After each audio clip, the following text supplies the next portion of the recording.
ہمارے یہاں تو فتوے لگ رہے ہوتے ہیں نا جی، ساڈا مسلک جنتی تو باقی سارے جہنمی. کیا تکلیف ہے آپ کو اگر دوسرے مسلک والے بھی چلے جائیں تو؟ کیوں جی کوئی تکلیف ہے اگر وہ بھی چلے جائیں تو؟ اور یہ سب ایک دکانداریاں ہیں. ہمارا مسلک جنتی ہے، تمہارے مسلک کا کون سا جنت کا دروازہ ہے؟ نام تو بتاؤ اس کا. کوئی دروازہ نہیں ہے کسی مسلک کے نام کے اوپر. اور یہ بھی یاد رکھنا، جنت اللہ کے فضل سے ملنی ہے، اس کی مہربانی سے ملنی ہے. ان چیزوں میں کیوں قوم کو لڑاتے ہو؟ کیوں نفرتیں بانٹتے ہو؟ یہ ممبر و محراب تو محبتیں بانٹنے کے لیے ہے. افسوس ہم یہاں سے نفرتیں بانٹ رہے ہیں. کلمہ پڑھنے والا جنت میں جائے گا چاہے وہ کسی بھی مسلک کا ہو.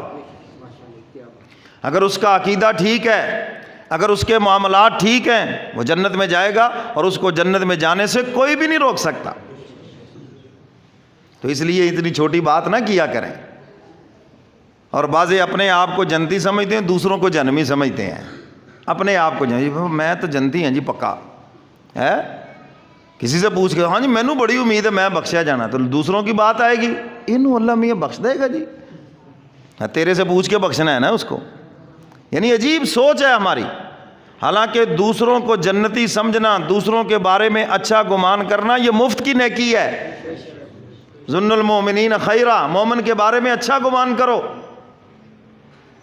تو میرے محترم سامعین، جبریل امین آئے اور آ کے عرض کیا آدھی جنت آپ کی امت کی ہوگی، آدھی باقی ساری امتوں کی ہوگی.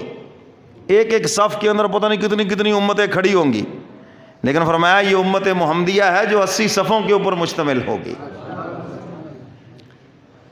جب یہ بات میرے محبوب نے سنی تو حضور علیہ الصلاۃ والسلام نے فرمایا الحمدللہ، اللہ کی تعریفیں. جبریل امین گئے خدا کے دربار کے اندر.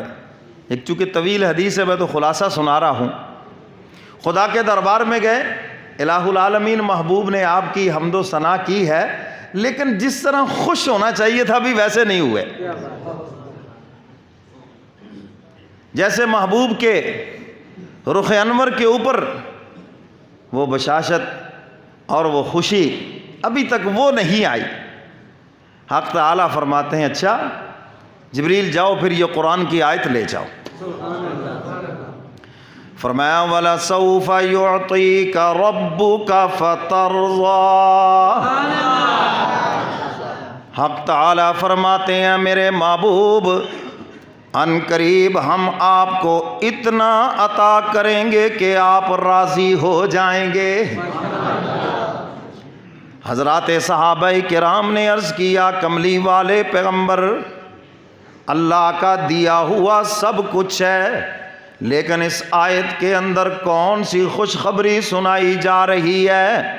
میرے محبوب فرماتے ہیں میرے صحابہ، حق تعالیٰ نے ہر نبی کو ایک خاص دعا کا اختیار دیا اور ہر نبی نے اسے استعمال کر لیا. میرے بھائی نوح علیہ السلام نے خدا کے دربار میں عرض کر دیا الہ العالمین رب لا تذرنی فردا.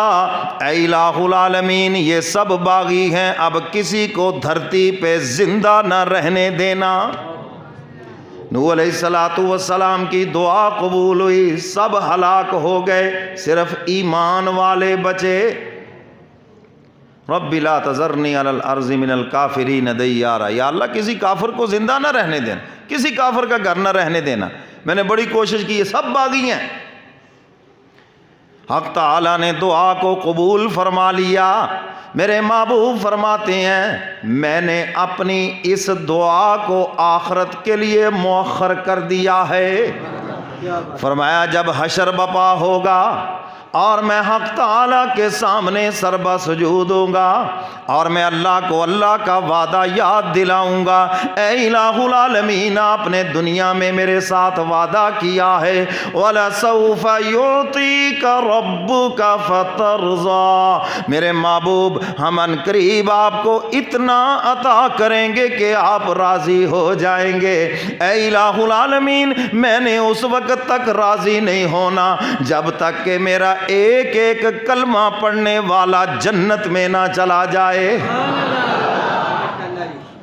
فرمایا میں تو اس وقت راضی ہوں گا جب میرے کلمہ پڑھنے والے سارے ہی جنت میں چلے جائیں۔